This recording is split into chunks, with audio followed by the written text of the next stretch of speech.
Hello friends, BFC English आपल्या YouTube चॅनलवर मी मुकुंदा माळी sir आपलं स्वागत करतो. Welcome friends. मित्रांनो, आपल्या आजच्या व्हिडिओ सेशनच्या माध्यमातून आपण इयत्ता 10वीच्या टेक्स्टबुक मधील lesson number 1.5 his first flight या लेसनचे मार्जिन क्वेश्चन्स व इंग्लिश वर्कशॉप अभ्यासणार आहोत. तर त्यासाठी मित्रांनो आपलं आजचं लेक्चर शेवटपर्यंत नक्कीच अभ्यासायचं आहे. चला तर मित्रांनो जाऊया आपल्या प्रश्नांकडे. बघूया हिज फर्स्ट फ्लाइट या आपल्या लेसनचे मार्जिन क्वेश्चन्स. आपला पहिला प्रश्न आहे, what did the young seagull feel?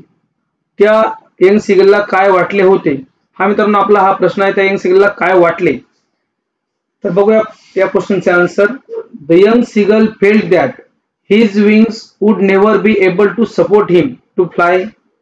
Next question बघूया, question number 2. Why did the young seagull feel hot?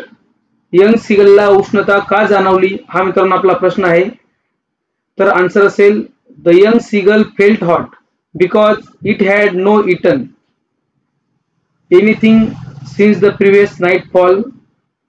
पुढचा प्रश्न बघूया, question number 3. What were the young seagull's parents doing?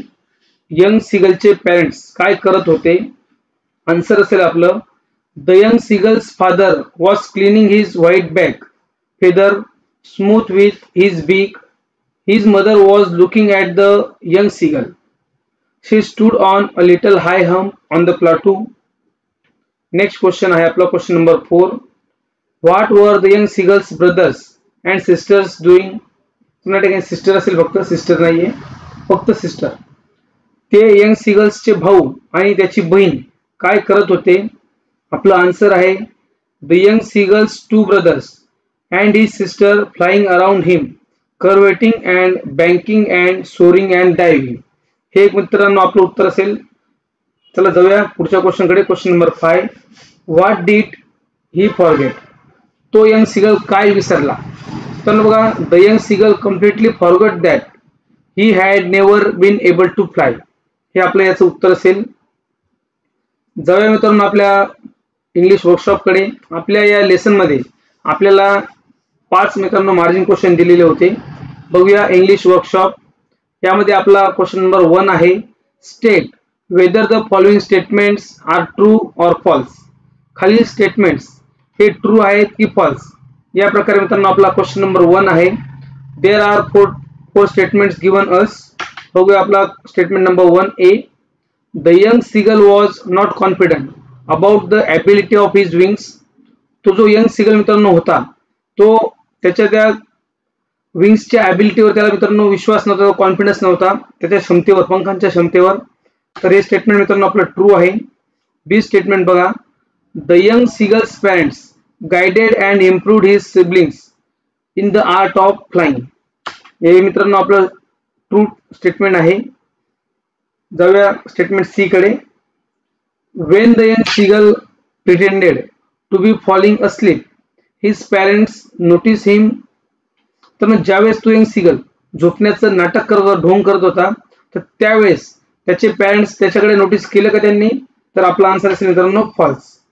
त्याच्या पॅरेंट्सने त्याच्याकडे नोटीस केलं नाही. स्टेटमेंट मध्ये मित्रांनो आहे नोटीस केलं. ओके, बघूया statement number D. Flying across the young seagull the mother dropped a piece of fish into his beak. मित्रांनो आपण ही स्टोरी अभ्यासलेली आहे.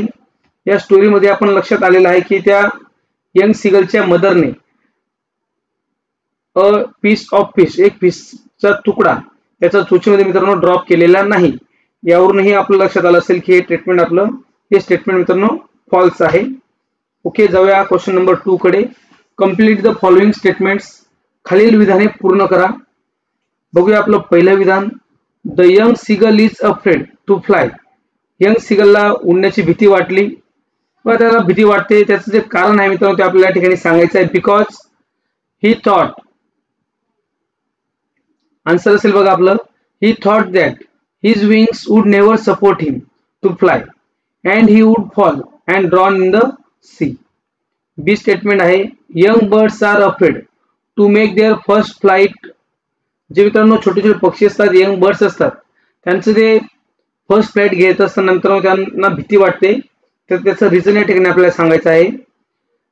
बिकॉज बघा, they are not confident at there first flight. मित्रांनो, ज्यावेळेस ते फर्स्ट फ्लाईट घेत असतात त्यावेळेस त्यांच्यामध्ये कॉन्फिडन्सची ही कमतरता आपल्याला पाहायला मिळते. बघूया C statement. Human beings find it difficult to face great challenges. कारण बघा, ज्या प्रकारे पक्ष्यांना भीती वाटतेच तसं सुद्धा जे आपले ह्युमन बिंग आहेत, म्हणजे मनुष्य प्राणी आहेत, आपण आहोत, ह्युमन बिंगला सुद्धा मित्रांनो ग्रेट चॅलेंजेस फेस करत असताना डिफिकल्ट वाटतं, कठीण वाटतं. त्याचं कारण या ठिकाणी आपल्याला या प्रकारे सांगता येईल. I think human being also find it a challenge to take its first steps. It is their natural instinct when they try to stand and then to take further steps they are afraid of falling. या प्रकारे आपल्याला मित्रांनो याचं reason देता येईल. मित्रांनो, पुढच्या प्रश्नाकडे जाण्याच्या आधी तुम्ही अजूनही आपल्या व्हिडिओला लाईक केलं नसेल तर कृपया व्हिडिओला लाईक करा. तुम्ही आपल्या चॅनलवर नवीन असाल तर आपल्या चॅनलला सबस्क्राईब करून बाजूच्या बेल आयकॉनला क्लिक करून मित्रांनो ऑल नोटिफिकेशन ऑन करा. पुढील व्हिडिओ लगेच मित्रांनो तुम्हाला त्यातून मिळेल. चला तर बघूया आपला पुढचा प्रश्न. बघूया question number 3. Read the following words carefully and make meaningful sentences of your own. तर आपल्याला या ठिकाणी 6 शब्द दिलेले आहेत.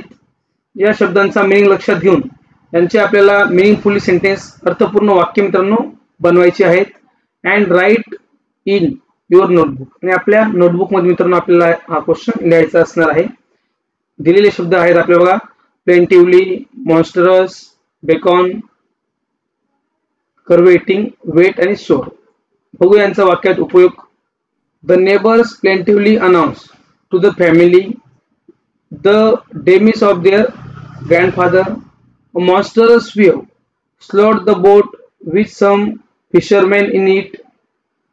दे were all beckoning him to join their team but he did not respond. या प्रकारे मित्रांनो 3 शब्दांचे वाक्यात उपयोग आपल्याला करता येतील. पुढचे वाक्य बघूया. पुढचे शब्द. In his excitement, little Soham curveted around the house again and again. 5वं वाक्य आहे. We had some tasty starters to whet our appetite. Question number आपला पॉइंट असेल बघा 6 नंबरचा शब्द घेऊया, सोरचा वापर. Once the injured parrot felt better, he made an attempt to soar up high in the sky. या प्रकारे हे जे मित्रांनो आपल्याला दिलेले 6 शब्द आहेत त्यांचा आपल्याला वाक्यात उपयोग करायचा आहे. सेंटेन्स मित्रांनो तयार करायचे आहेत. बघूया question number 4. Read the following words carefully and fill in the blanks by choosing appropriate word given in brackets. या ठिकाणी मित्रांनो आपल्याला ब्रॅकेटमध्ये दिलेले शब्द खाली दिलेल्या रिकाम्या जागांमध्ये ब्लँक स्पेस मध्ये मित्रांनो फिल करायचे आहेत आणि वाक्य पूर्ण करायचं आहे. बघा, आपलं ए सेंटेन्स आहे. Arun is full of. तर अरुण फुल आहे कशाचा? कोवार्डिस. या ठिकाणी आपल्याला आन्सर घेता येईल, भित्रेपणा. The violin played very shrilly and merrily. Violin मित्रांनो वाजवलं जात आहे. Ravi said, are you really afraid of. तू खरोखरच घाबरतो का? कशाला? तर डार्क, अंधाराला. रवी म्हणाला. या प्रकारे वाक्य आहे. The whole village plunge into darkness. त्या प्रकारे मित्रांनो आपल्याला या शब्दांचा वापर करून हे ब्लँक स्पेस फिल करता येतील. बघूया पुढचे वाक्य. The lions devoured their prey hungrily. He skimmed through the report. One by one the stars appeared in the sky. या प्रकारे आपल्याला हे 7ही वाक्य मित्रांनो पूर्ण करायचे आहेत. हे रिकाम्या जागा वापरून. जाऊया आपल्या पुढच्या प्रश्नाकडे. Question number 5. Read about the space mission of Sunita Williams. Imagine you are going to interview her. Frame 10 to 12 interview relevant questions regarding. मित्रांनो बघा, सुनीता विल्यम्स हे नाव आपण सगळ्यांनी ऐकलेलं आहे. आपल्या भारतीय वंशाच्या मित्रांनो त्या आहेत. तर त्यांची आपण एक इंटरव्ह्यू घेण्यासाठी आपल्याला संधी मिळाली असं आपण समजूया. आपण त्यांचा एक इमेजिन करायचं आहे आपल्याला. हे आपण त्यांचा एक इंटरव्ह्यू घेत आहोत त्यांच्या स्पेस मिशनशी संबंधित. 10 ते 12 क्वेश्चन्स आपण त्यांना विचारणार आहोत. त्याच्यासाठी काही क्ल्यू आपल्याला या ठिकाणी दिले आहेत, काही पॉइंट्स दिलेत बघा.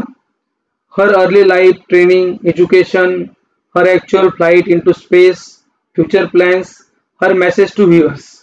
या प्रकारे त्यांना आपण या गोष्टी विचारात घेऊन प्रश्न विचारणार आहोत. तर बघा, या ठिकाणी आपण त्यांचा हा फोटो घेतलेला आहे. आताच मित्रांनो मागे त्या इंटरनॅशनल स्पेस स्टेशनला 9 महिन्यापर्यंत राहून मित्रांनो आलेले आहेत, सगळ्यांना या गोष्टी माहिती असतील.